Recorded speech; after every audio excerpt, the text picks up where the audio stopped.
Balaa linaanzia ndani ya jumba la kitajiri. Mwanamke mmoja anayefahamika kama G alikuwa akitembea ndani ya nyumba yake. Kwa bahati mbaya sana akajikwaa katika stuli ambayo ilikuwa imeachwa na wafanyakazi. Alipiga kelele nyingi sana, mjomba wake pamoja na nyomi la wafanyakazi wote wakawa wametimba eneo la tukio. Akauliza ni nani aliyekuwa amenitegeshea stuli ili niweze kuanguka, na nikimgundua mtu huyo basi naahidi adhabu kali juu yake. Hata ningekuwa mimi juu ya adhabu kali nisingejitokeza. Ndivyo ilivyokuwa, hakuna mfanyakazi alichomoka hata mmoja. Hasa jeuli ya mwanamke huyu anayefahamika kama G ambaye ni kipofu wa macho alifukuza wafanyakazi wote kwa siku moja.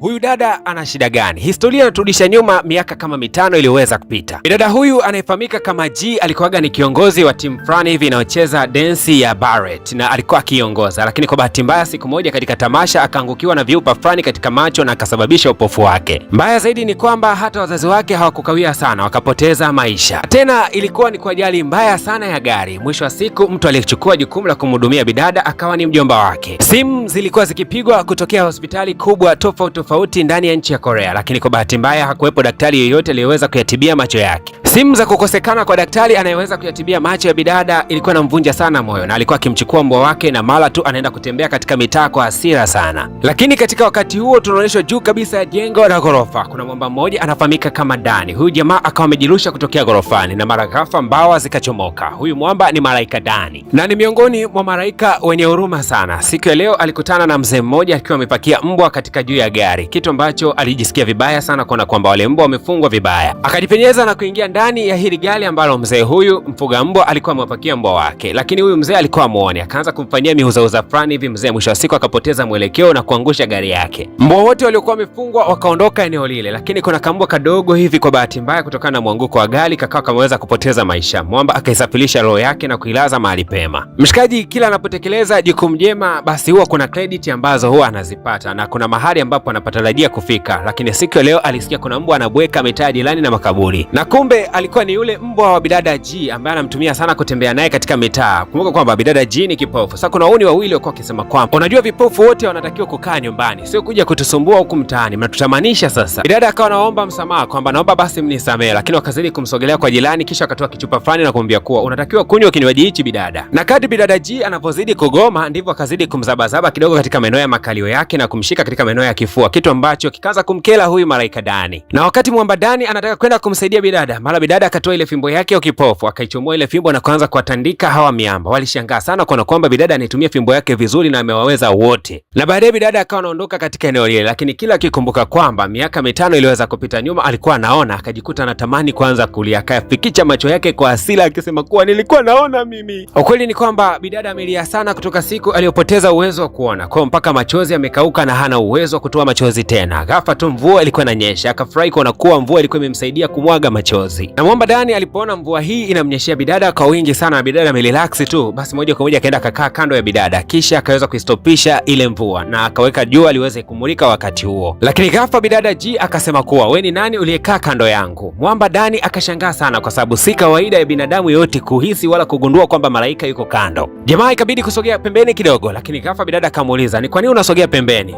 Mwamba kabaki anashangaa mdomo wazi. Na kisha bidada kwa asili akanyanyuka na kusema kwamba usizani kwa sababu siwezi kuona basi siwezi kufanya kazi viungo vyangu vingine. Ukweli ni kwamba ninahisi kabisa kwamba kuna uwepo wa mtu kando yangu. Mwamba alikuwa kimya tu, akajaribu kuuliza hivi unasikia sauti yangu? Bidada akasema kwa hiyo nisikusikie kwa sababu gani? Na kusikia vizuri tu, kwani uko hapa kando yangu? Malaika Dani alipigwa na butwaa kwa sababu kutokea dunia ilipoweza kuumbwa hakuna binadamu aliyewahi kumuona, kumuhisi wala kumsikia. Ni kwa mara ya kwanza katika maisha yake. Alafu bidada naye alipo na mashauzi akamwambia kuwa toka hapa kando yangu kwa sababu sihitaji kukaa na mtu yoyote. Mwamba kauliza akasema kwamba ina maana hichi kiti kimetengenezwa kwa ajili yako? Hichi kiti bana kimetengenezwa na serikali. Bidada G ana mdomo mchafu sana, akamfungukia maneno machafu mwamba mpaka matusi ya nguoni. Jamaa kabaki anafumba mpaka mdomo, unamtukana malaika, kimoyomoyo anajiongelea, lakini mwisho wa siku bidada akamvamia na kuweza kumkunja. Bado mwamba Dani akazidi kushangaa kuona kwamba kuna binadamu mwenye uwezo wa kumshika katika maisha haya. Mwamba alipigwa na butwaa sana. Wafanyakazi wa ndani walikuwa wametawanyika kwenda kumtafuta bidada kwa sababu alikuwa ametoweka ndani ya nyumba kwa hasira, wakaweza kumkuta huko katika maeneo ya kupumzikia. Lakini huyu mwanadada alipoweza kufika alimkuta bidada anahangaika katika kiti anamtafuta mtu aliyekuwa amekaa kando yake. Huyu mwanamke anayefahamika kama Bathra alikuwa yuko kando hapa, akabaki anashangaa kuona kwamba haya matukio mbona siyaelewi kabisa, bidada anahangaika kutafuta nini pale. Lakini mwisho wa siku bidada akaweza kuikuta leso, na kumbe hii leso wakati Malaika Dani anakunjwa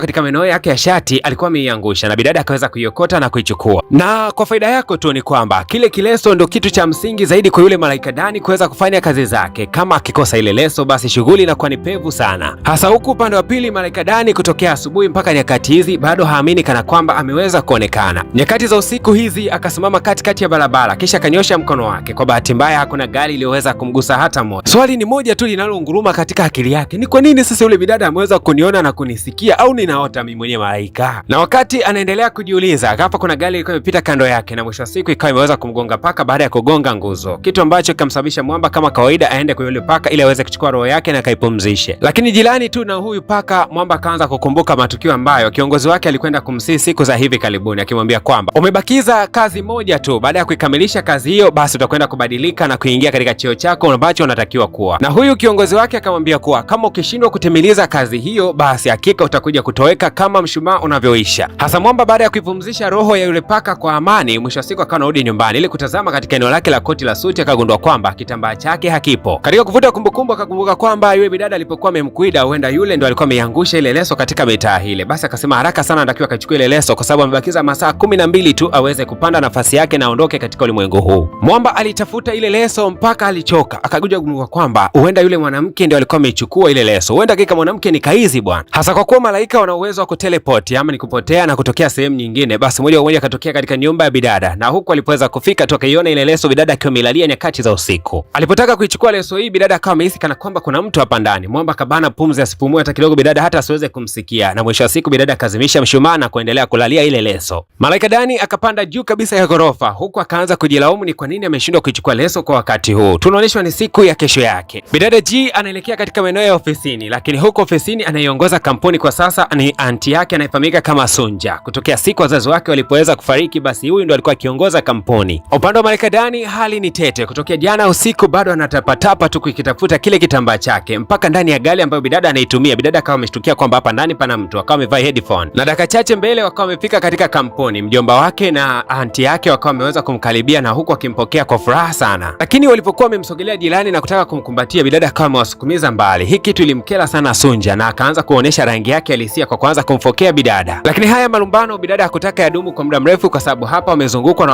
wafanyakazi. Mwisho wa siku akawa wamekutana kwa ndani, na kikao kikawa kinalenga kwamba yale mashindano ya Barrett yatakwenda kufanyika siku ya leo, na Malaika Dani yuko bega kwa bega na bidada, kila sehemu anakoelekea na yeye yupo. Mwisho wa siku akatimba mpaka katika ukumbi fulani hivi, na huko kwa kuna mashindano ya Barrett yanaendelea. Mwamba akavutiwa nayo sana, akawa bize kuyatazama na akamwacha kabisa bidada. Na kumbe huku bidada G alikuwa ameelekea katika chumba cha peke yake, akajifungia mlango, kisha akachukua kile kitambaa cha yule malaika na kukikunja kunja. Baada ya hapo akaanza kufanya mazoezi ya kucheza licha ya kwamba ni kipofu. Na baada ya mashindano yale, bidada Jiang alipaswa kuhutubia watu wote walioweza kufika katika eneo hili. Anko akazidi kumtafuta, lakini hawakuweza kufanikiwa kumwona katika maeneo haya. Yuko wapi huyu? Lakini dakika za mwishoni sana, watu wakiwa wanaelekea kuhitimisha kile kikao na kusema kwamba tumeilisha, ghafla tu mlango ukaweza kufunguka. Alikuwa ni mjomba mtu amemshika bidada Jiang, na Jiang ghafla akaanza kuhutubia. Bidada akawa anasema kuwa kutoka nilipoweza kupata ukipofu nimebakia peke yangu, yani nimebakia mimi pamoja na kivuli changu. Lakini hapa kunaonekana kuna mtu mmoja akiwa amevalia miwani meusi kando kidogo katika eneo hili la ukumbi. Baada ya kukamilika kwa ile speech ya bidada, moja kwa moja Sunja akawa amemfuata na kumwambia kuwa ulikuwa na maana gani kusema kwamba umebakia peke yako wewe na kivuli chako? Ina maana sisi hatupo? Lakini kweli ni kwamba siku ambayo bidada Jian alipata ukipofu, huyu Sunja aliendaga kumkumbatia katika maeneo ya hospitali, ila alikuwa akitabasamu kana kwamba tukio hili ni kama alikuwa amelizamilia aliweze kumpata bidada. Lakini bidada Jian wala kutaka maneno hayo mengi, akawa anaondoka katika lile eneo bana. Hakutaka kabisa hata kumkumbusha anti yake kwamba alikuwa anatabasamu siku hiyo. Bidada alikuwa amehisi tu kana kwamba kulikuwa kuna mtu kando yake ametabasamu. Lakini mara tunamuona Malaika Dani akiwa ameshika kile kitambaa chake. Kumbe bidada wakati ule anaendelea kucheza, Malaika Dani alienda kukichukua kile kileso ambacho kilikuwa kimewekwa kando kidogo na bidada. Nyakati hizo za usiku, bidada Jian akiwa analejea nyumbani, anko wake alikuwa akiendesha gari yake taratibu kumpeleka bidada, lakini ghafla ni kama alihisi kwa breki ilikuwa ifanye kazi wakati huo. Ile mihangaiko ya mjomba mtu ikazidi kulihangaisha gari, na mwisho wa siku gari ikapoteza mwelekeo na ghafla tu ikaweza kucrash chini, na ni katika sekunde za kuhesabu tu, kwani gari ilikuwa imegama kidogo katika kando ya daraja. Maana yake kwa lugha nyepesi, ndani ya muda mfupi gari inaweza ikazamia kwenye maji. Na bidada Jian aliyekuwa na ufahamu kiasi chake akazidi kujipachua kutokea katika ule mkanda uliokuwa umeweza kumfunga, lakini akazidi kusema, mjomba nisaidie. nisaidie. Kumbe mjomba mtu alikuwa yuko kimya, kwa lugha nyepesi alikuwa amekata moto. Hasa huku upande wa pili, baada ya Malaika Dani kukamilisha kazi yake moja kwa moja, sasa anataka kurejea katika mbingu, kwa maana ya kwamba kazi zake hapa ulimwenguni zimeisha. Akataka kupiga vidole vyake ili aweze kupotea ulimwenguni, lakini akasikia sauti kama ya mtu anayemfahamu akisema kuwa nisaidie, nisaidie. Amwamba amebakiwa na kama dakika 3 tu anatakiwa kurejea mbinguni. Akipitiliza dakika hizo ni hatari na nusu. Akasogea kando kidogo ya hiyo gari ambayo ilikuwa imepata ajali, na gari hii soon as possible itakwenda kuangukia katika mto, na mara ghafla tu bidada atapoteza maisha yake. Kwa hiyo akakaa hapo kando kusubiria roho ya bidada ili aiongoze mahali pema. Bidada akazidi kulaumu sana, akilaumu kutoka siku aliyozaliwa, akalaumu siku ambayo wazazi wake waliweza kumwacha, akalaumu kila majanga anayoyapitia katika maisha yake. Maneno haya magumu yalikuwa kimuumiza sana huyu Malaika, na miongoni mwa makosa makubwa ambayo Malaika hapaswi kuyafanya ni kuzuia kifo cha mtu ambaye anatakiwa kufa kwa wakati huu. Na ghafla tu ile gari ikaanza kudidimia na ikawa inaangukia katika maeneo ya mto. Bidada akawa anatupa maneno mabaya kwa huyu mwamba aliyesimama kando yake, akisema kuwa wewe ni mtu mwenye roho mbaya sana. Lakini jamaa aliyaziba masikio yake asiweze kusikia haya maneno ya lawama, amsubirie bidada aweze kufa kisha iongoze roho yake mahali pema. Kengele ya kanisa ikawa inasikika, na hii kengele inaposikika ndio Malaika huyu anapaswa kuondoka katika ulimwengu. Swali ni moja tu tunaloondoka nalo ni kwamba je, Malaika Dani ataweza kuondoka katika ulimwengu na kumwacha bidada aweze kufa? Na kama asipoondoka, madhara yake ni yapi ambayo atakuja kumkuta? Ili kupata mwendelezo wa tamthilia yetu, hakikisha tu kwamba katika ukurasa wa kusubscribe hapo kuna channel mbili zimeweza kuungana, kisha unagusa subscribe kwenye channel ya kwanza na subscribe kwenye channel ya pili ili uweze kupata kazi hizi kwa umakini zaidi. Lakini pia kwa yeyote yule mwenye tangazo lake la kibiashara anaweza kutucheki kupitia nambari za simu kama unavyoweza kuziona chini ya screen yako 0622113984. Episode ya pili hii hapa.